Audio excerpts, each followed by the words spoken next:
blended learning mode where certain portion would be delivered through physical classes in the campus, in the buildings, using the physical classrooms, and certain portion will be delivered using online distance learning.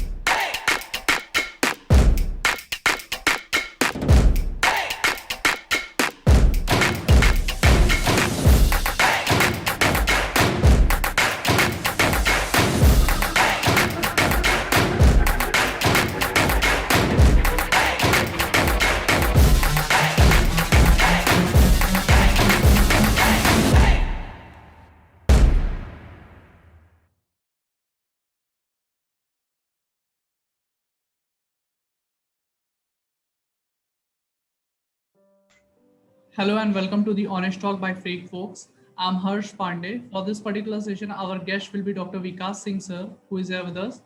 Dr. Singh currently holds the position of Vice Chancellor at ITM University, Raipur.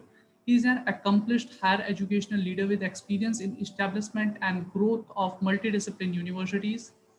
Dr. Singh is an authority of new national educational policy and has authored the book Paper to Skin the Future of Education. The book has featured in Amazon best-selling education book list and has been translated into Persian language by University of Mazandaran, Iran.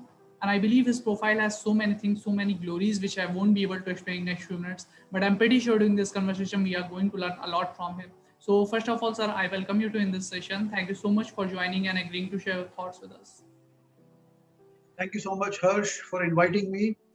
I'm very happy to be participating on this honest talk, and I'm quite certain, quite confident that this discussion would help the viewers to learn more about higher education sector, the digitization which is happening in India, and the way forward.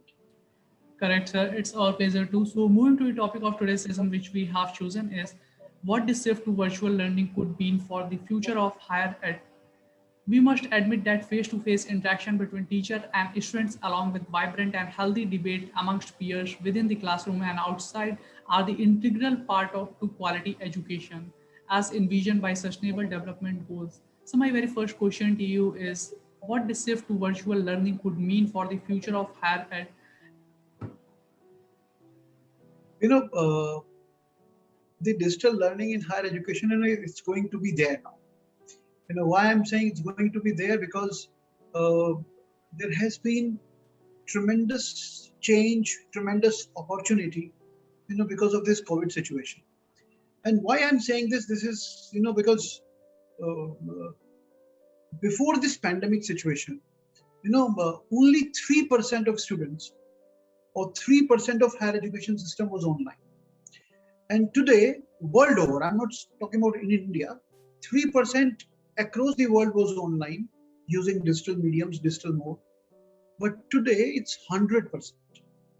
So from 3% to 100%, there could have been no other way in which all students of higher education, all teachers of higher education, they could have progressed from physical classes to online classes. So this has taken place only because of the pandemic situation, the lockdown, people could not move out, people could not attend the classes, a faculty member could not go to colleges, universities. So we have come from 3% to 100%. Now, once this pandemic gets over, maybe by another 6 months' time, are we going to go back to 3%? No, I do not think so. I think that this is going to be new normal. We may come down to say 60%, 50%, as UGC is suggesting 40% of the academic lectures can be through MOOCs online. But we are not going to go back to 3%. It means there is going to be a blended learning now available. Some of the course content, some of the learning would be delivered through physical classes in the classrooms, and some of the learning would be delivered using the digital online platform. So this blended learning is going to be there. And interesting facts are now available with us. Like there is a famous Coursera platform. In Coursera, current year, the enrollments in programs are not 10% more, 20% more, 30% more, which is a good growth kind of thing. Would you believe 600% more enrollments in Coursera programs? 1000% more in enrollments in EDX programs. This shows that world over, higher education has moved from physical classrooms to online learning modes. And this digital education is going to stay. We are not going to go back to those pre-pandemic days where all higher education was conducted using the physical classrooms. Now, your question was regarding learning also, that that peer-to-peer interaction in the classroom, with the teacher. This I understand that part. That that kind of interaction, that kind of peer activities, those are not possible using the online digital platform. But that is why I'm saying that we are going to go back to a blended learning mode where certain portion would be delivered through physical classes in the campus, in the buildings, using the physical classrooms, and certain portion will be delivered using online digital platforms. And that is going to be one very good situation for higher education in India and higher education worldwide. Indeed, sir. I think this is a very perfect and real-time example of this. Our premise saying that innovation is a mother of no necessity is a mother of innovation. So my next question to you is: as we have moved into 21st year of this 21st century and passing through this very unprecedented times, the way we do study has changed. We now operate in new environment that can be very aptly described as volatile, uncertain, complex, and ambiguous. The pace of change is fast and getting faster. Organizations are flatter. Customer demands are ever increasing. Competition is global, and continuous disruptions are now considered as new normal. So my question to you is: what is needed to survive and thrive in such a VUCA world, especially if we focus on the education system? I'm of the opinion that higher education has survived, and this is one sector I would say which has been benefited, because of this pandemic situation. If I asked my faculty, say let's go back to year and a half back. If I ask my faculty members that go and take classes online, faculty would not be very willing.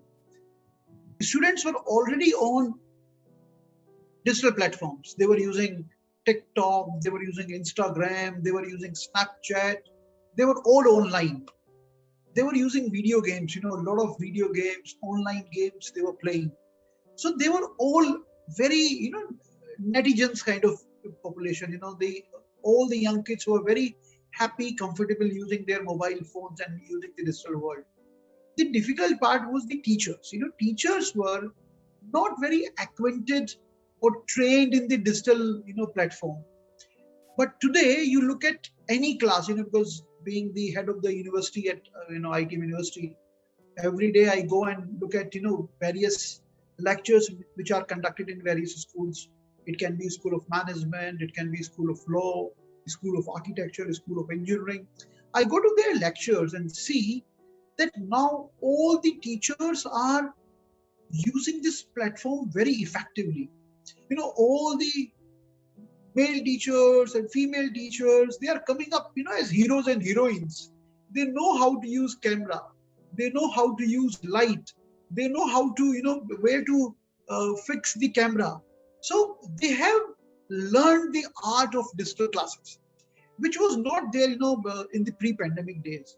So, with this change, with this, VUCA, as you are saying, all this uncertainty is now passe now for higher education.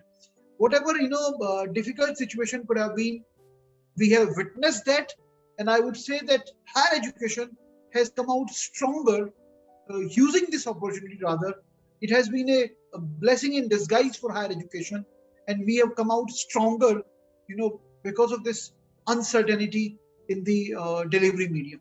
So this is my opinion that if God forbid there is more uncertainty in the coming days, which I do not wish to happen. I want the numbers to come down, the COVID situation to be controlled, and very soon all the faculty members and the students should be happily joining the campuses.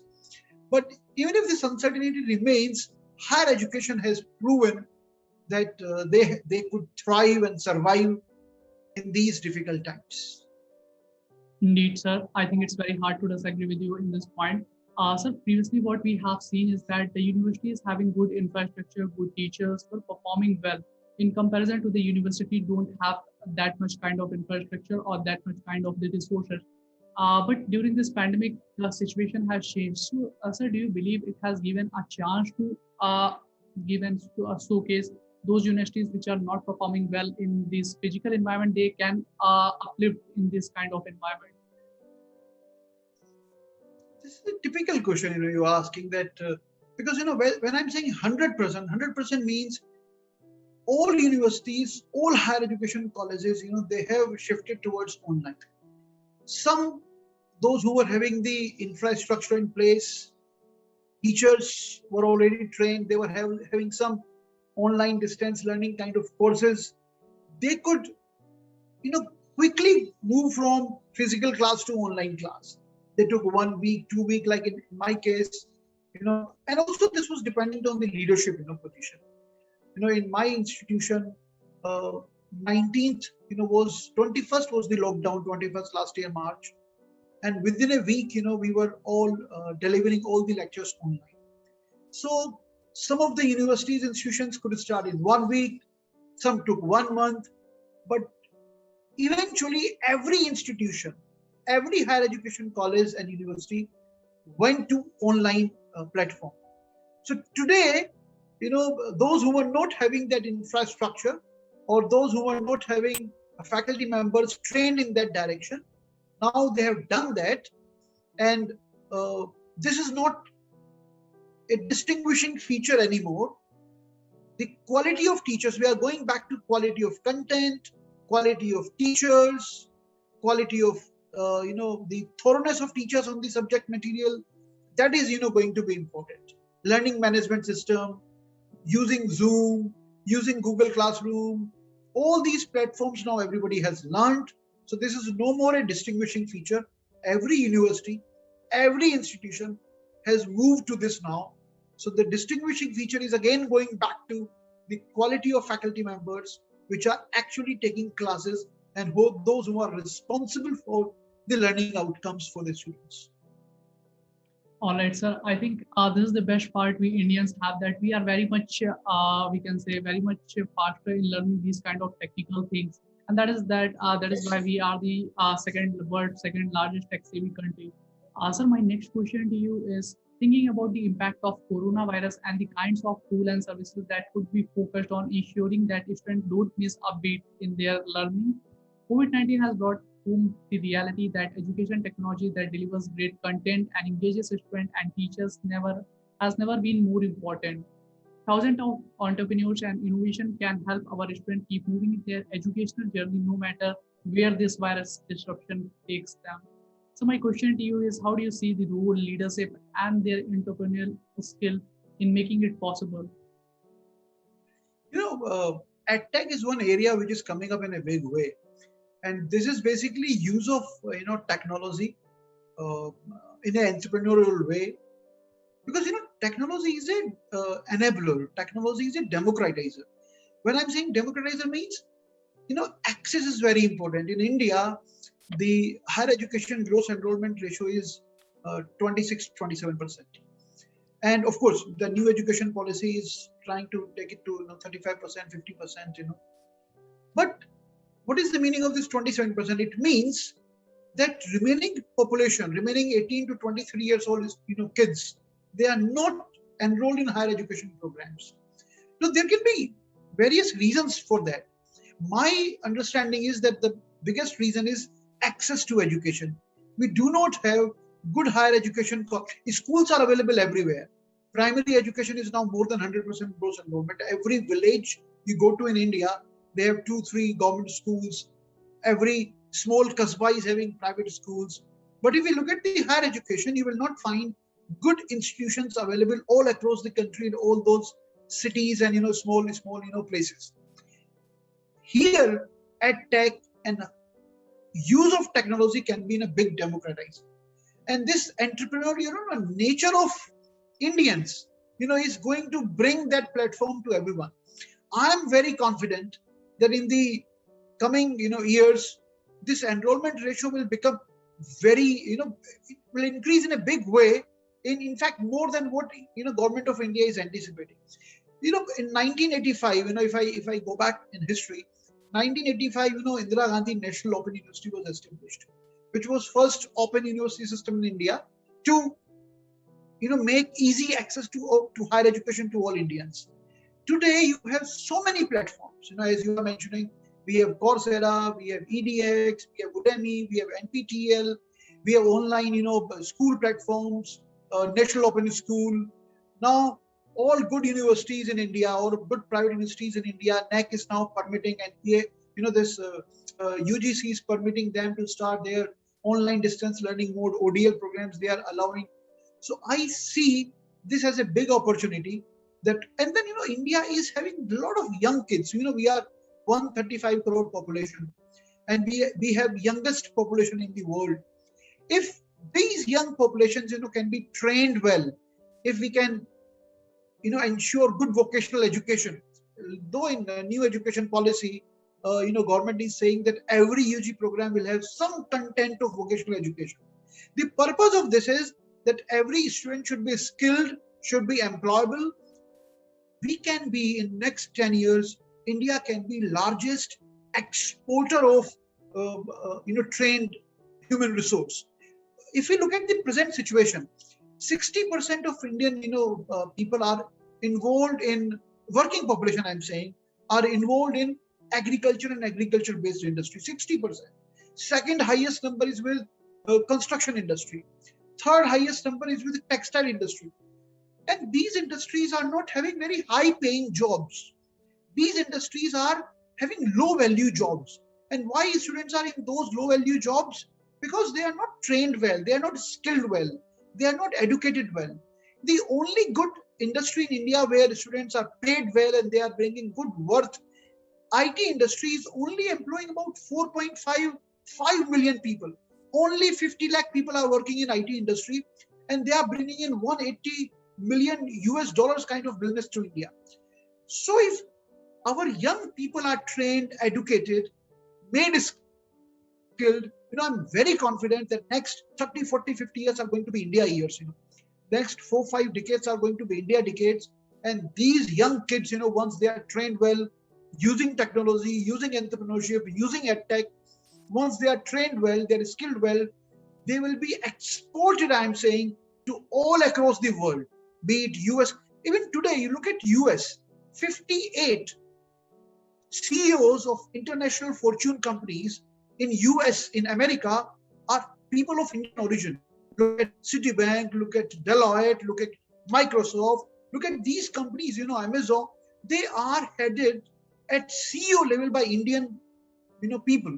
And those are all products of Indian higher education system. So Indian higher education system is very strong.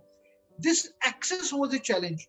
And as you are mentioning, with entrepreneurship, with the use of more technology, we are going to have access to each young people of India.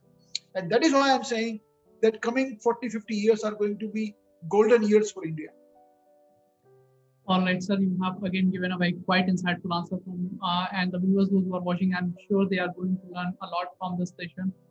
Sir, as you have stressed on the part of India's youth, sir, I would like to also mention it here that our current government has tried to implement or tried to stress on the part of making Indian youth not only job seekers rather than job givers.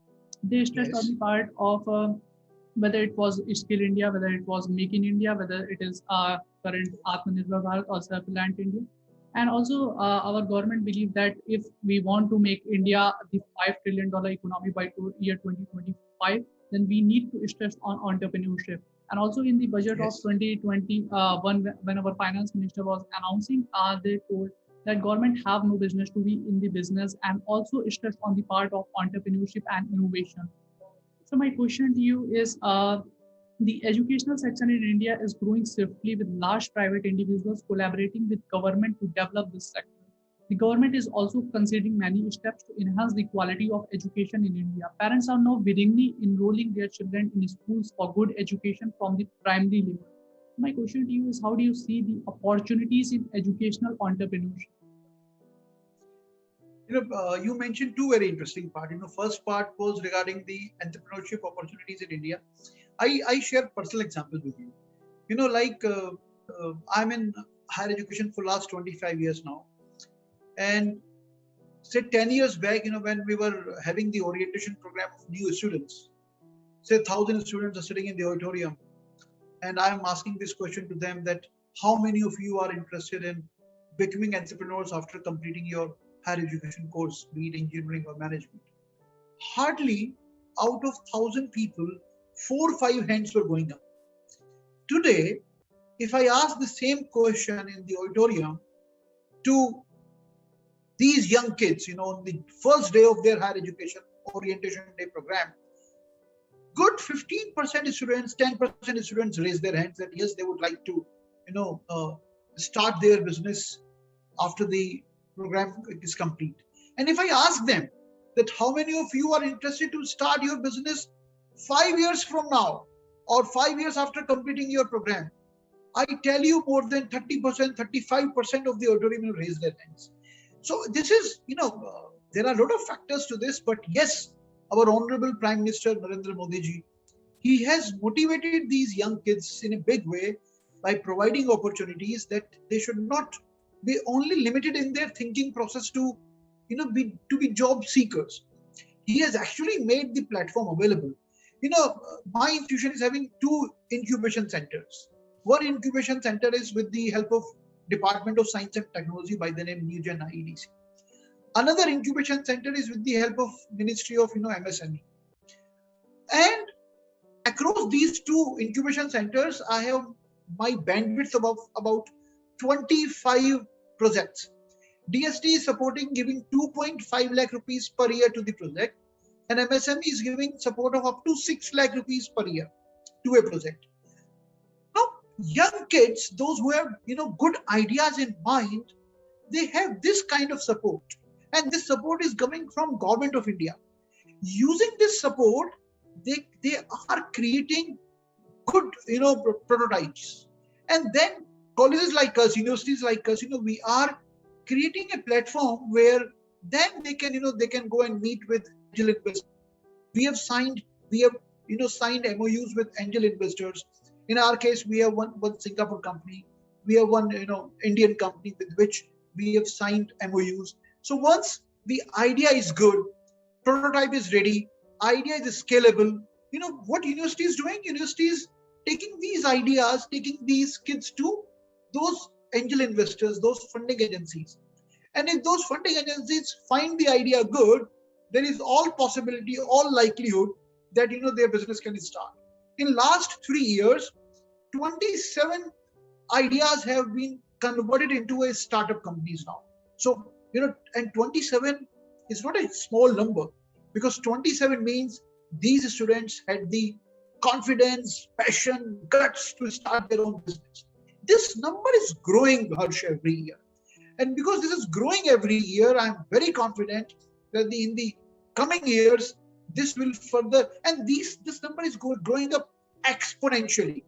It is not going linear way, it's going exponentially. In 5 years, if the government support remains in the same way, and if Honorable Prime Minister continue to motivate young kids in the same way, I tell you, in 5 years time there will be huge change in the young kids inclination towards starting their business. And another thing is there, like in my age, my father was first generation coming out from the village.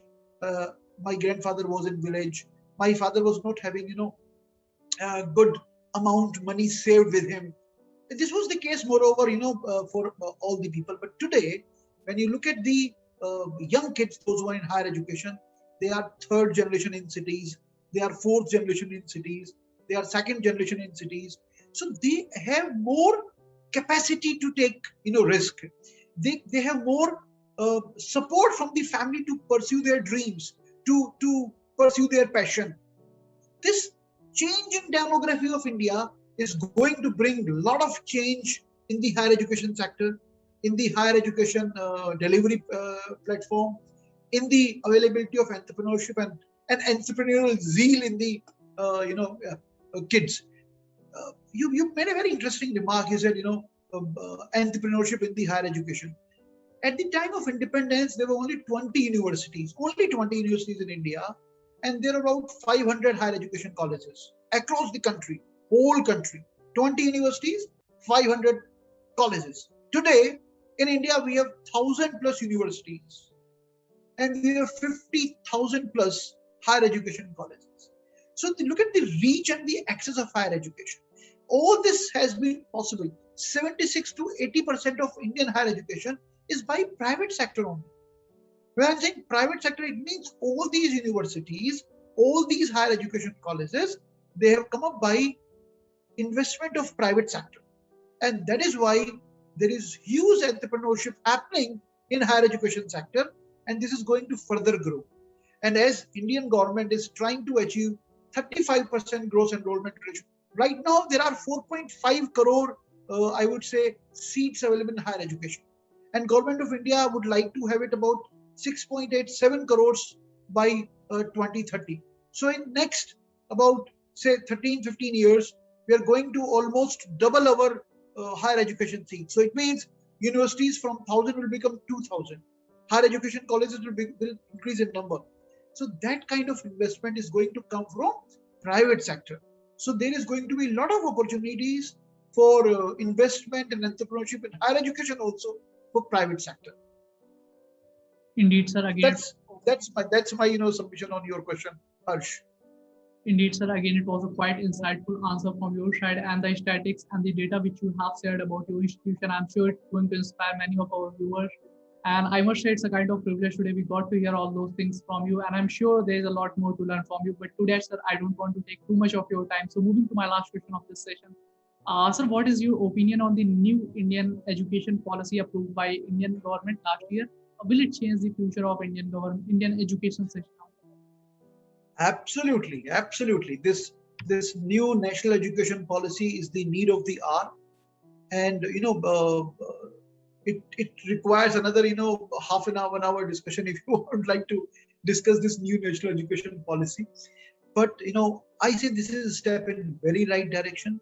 The provisions which are there are very essential. There are about 20 clauses which are for higher education sector, from starting from clause 9 to clause 19. Around 20 clauses are there which are focused on higher education.